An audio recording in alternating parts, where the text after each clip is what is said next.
Slack, the app that lets coworkers and others in professional circles chat with each other and call in data from hundreds of integrated apps in the name of getting more work done, or at least procrastinating in an entertaining way, has been on a growth tear in the last few years, most recently passing 8 million daily active users, 3 million of them paying. Now, the company is planning to capitalize on that with some more funding.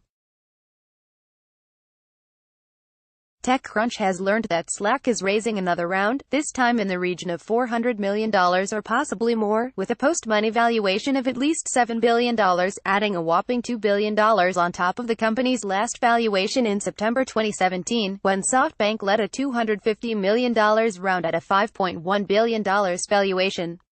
We've heard from multiple sources that a new investor, General Atlantic, is leading this round, with possibly another new backer, Dragoner, also in the mix. It's not clear which other investors might be involved. The company counts no less than 41 other backers on its cap table already, according to PitchBook. You might even say several people are funding. We also don't know whether this round has closed. At $400 million, this would make it Slack's biggest round to date. That size underscores a few different things. First, it points to the existing opportunity in enterprise messaging.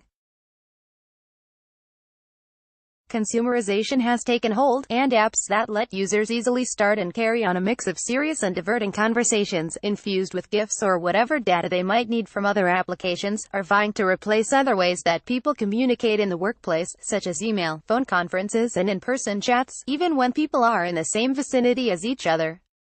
With consumer messaging apps like WhatsApp topping 1.5 billion users, there's plenty of room for enterprise messaging to grow.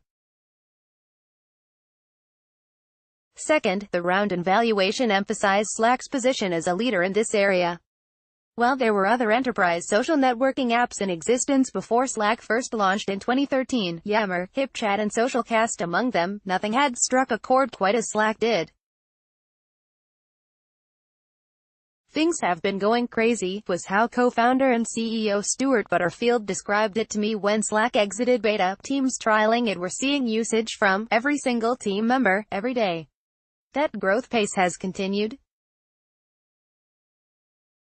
Today, the company counts 70,000 paid teams including Capital One, eBay, IBM, 21st Century Fox, and 65% of Fortune 100 companies among its bigger users, and with customers in 100 countries. Half of its DAUs are outside North America. UK, Japan, Germany, France and India are its biggest international markets.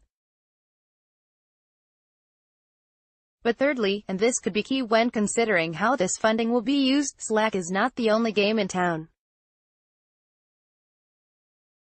Software giant Microsoft has launched Teams, and social networking behemoth Facebook has Workplace.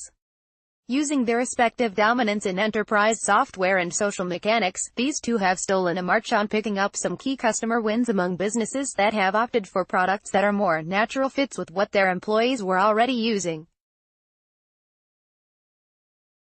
Microsoft reported 200,000 paying organizations earlier this year, and Facebook has snagged some very large customers like Walmart. Slack's bottom-up distribution strategy could give it an edge against these larger companies and their broader but more complex products. The lightweight nature of Slack's messaging-first approach allows it more easily be inserted into a company's office stack. Nearly every type of employee needs office messaging, creating the potential for Slack to serve as an identity layer for enterprise software, not to mention the platform where not only people, but the information that exists in separate apps, converges. Its own Slack fund invests in potential companies that plug in, as the company hopes to build an ecosystem of partners that can fill in missing functionality. Austin, Texas, March 15. Stuart Butterfield, CEO of Slack, speaks on stage at Stuart Butterfield in conversation with Farhad Manjoo during the 2016 South by Southwest Music, Film Interactive Festival at Austin Convention Center on March 15, 2016 in Austin, Texas.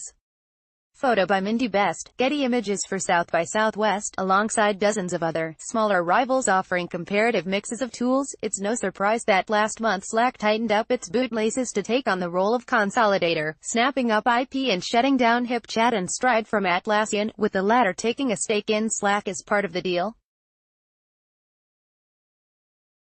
Slack, which has a relatively modest 1,000 employees, has ruled out an IPO this year, so this latest round will help it shore up cash in the meantime to continue growing and competing.